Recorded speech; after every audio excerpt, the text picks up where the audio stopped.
Those aren't chicken strips, that's a whole chicken. We are on a mission today to find a twisty road to ride in Florida, which could be a hard task considering how 90-degree angle and straight everything is in Florida, but we'll see if we get lucky. Are we there yet? No, like 25 more minutes. That ain't fair. This is our pit stop to meet up with the rest of our crew. That was a pretty grim outlook. If the rest of the road is going to be anything like that, it's going to be a lot of straightaways. Luckily, in the meantime, I had a better idea to use Rever and see if there's any featured roads around this area. And I think we're going to do this Green Mountain scenic byway route, which is about 1 hour 55 minutes. Gonna head inside, grab a drink for the road because it is absolutely sweltering. Introduce you to the rest of the crew. We got Mr. R7, Mr. CBR 600RR, and we got Mr. Suzuki Boulevard with us. The only one with a Pennsylvania license plate here. Bro, I said I want directions. Sorry guys. First my directions weren't working and then the camera shut off. Alright, let's see what this route holds for us. Hopefully it's not like what we've had so far, but I'm determined and fingers crossed that this ride will actually have some twisty roads. I didn't want to ride the MT-07 all the way down from Pennsylvania to Florida because I'd end up getting a flat spot on my tire by the time I got here. I don't want to get here and then have a flat spot on my tire regardless from not finding any corners. I'm gonna look like a noob, and who wants that? This is an interesting way. Did not realize it was gonna be all cobblestones. The route looks promising. At least there are some little bit of turns in this neighborhood. Something other than 90-degree turns. Okay, you definitely got here first, so go. Why are you waiting? Okay, we're gonna go on the turnpike. Entering Lake County. Okay, that's promising. Lakes usually have nice roads around them. I really don't want to be behind this concrete truck, but I also don't want to pass if not everybody can make it. Alright, things are looking up. We got a couple curves now that we got off the highway. So the way that this route seems to be done is it kind of wraps around the lake. Lake at top. I can't even say the name of this lake, I'm sorry. I'm just going to put it up on the screen. Interesting windy road. I don't know if I would call it twisty from what it looks like up far.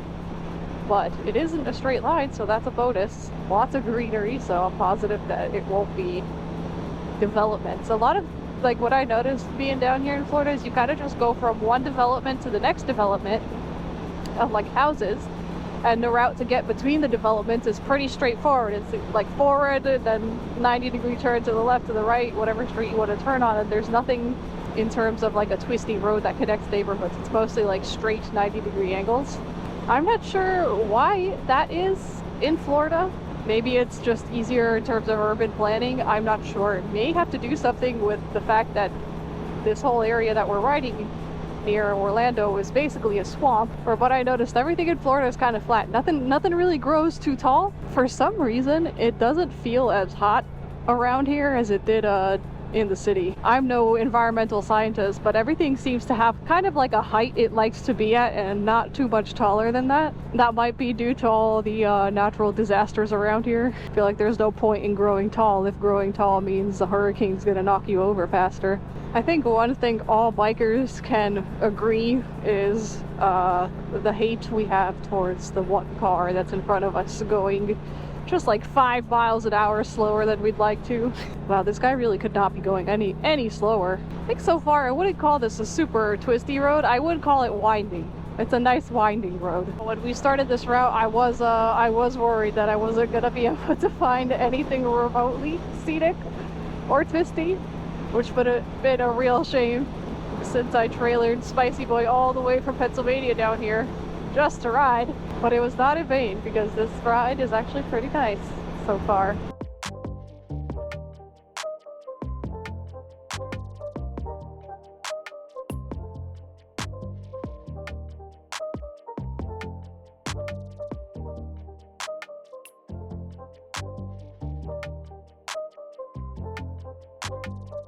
So I'm reconsidering what I said about this route because there's still a lot of straightaways. It seems like there is a curve when there just needs to be a curve. Yeah, I definitely agree with what I said earlier. This is not a twisty route, it's winding. I'll say that it's winding. Yeah, I'm really thinking it has to do with just the landscape of Florida because it's a swamp. They don't really have to blast through anything or go around mountains. They can just kind of put the road wherever because everything's flat. So nothing to avoid. So it becomes the most direct way to get from point A to point B is just to make a straight road there. So I guess it makes sense with the landscape being a swamp that this is the way that they would do it. I can't blame them, but I can't say that this is gonna be a biker's paradise. So a few weeks back I made a motovlog about kind of like my plans for the channel, and one of them was that I definitely wanted to somehow get down the East Coast with Spicy Boy, and I didn't want to ride him all the way down to Florida because that would have been a brutal ride on the MT-07. Like even now my right hand is a little bit numb and we've really only been riding for like 40 minutes maybe. I actually towed my bike with my little Mazda 3 hatchback.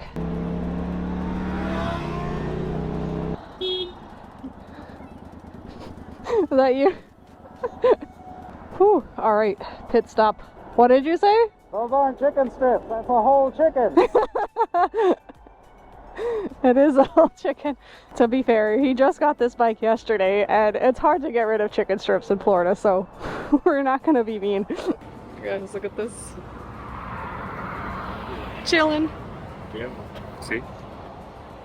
The rest of our ride is gonna take us to Lake Fairview Park or something. Oh, that breeze feels so good. As soon as you stay still for like 10 seconds, your sweat is just dripping down your back, your everything. And now that we're going, this air feels lovely. I gotta say, I'm loving this new jacket by Revit. It's like high vis, but it matches the color of the bike too. I think it's called the Air Control Jacket. This is the ladies version. Of course, they make a men's version as well. I'll leave them both linked in the description. For Pennsylvania, this is like nice in the summer, but like for Florida, you need one of these in the summer. I can't imagine riding with my heavy leather jacket here. I mean, I can, I'd be fine, but I would be really hot. I'm the kind of person though that I would rather sweat than be cold. I absolutely hate the cold. Spend most of winter, like once October hits in PA, I'm just like, well, from now until like March, I know I'm gonna be cold. Just prepare myself for a long winter. Because winter in PA, at least in the last couple of years, it hasn't been rough, but it has been dragged out. Like we don't get a lot of snow, but we still get the bitter cold, and we get it from like October onward, and it doesn't go away until like beginning of April is when it starts to be acceptable. And so it's like, it's literally 6 months of winter is what it feels like. So whenever I get to escape any of that, I feel so happy. Very much enjoying it. I did put a back protector in it because it didn't come with one. I always recommend getting a back protector in your jacket. Maybe if you have like one of those OGO backpacks or something that's like aerodynamic and actually protective, it'd be good because that one has a lot of foam padding at the back. But if you have like a regular JanSport backpack, I'd still recommend getting a back protector. That thing's not going to protect you, especially if you put like laptops, books, or whatever else in there.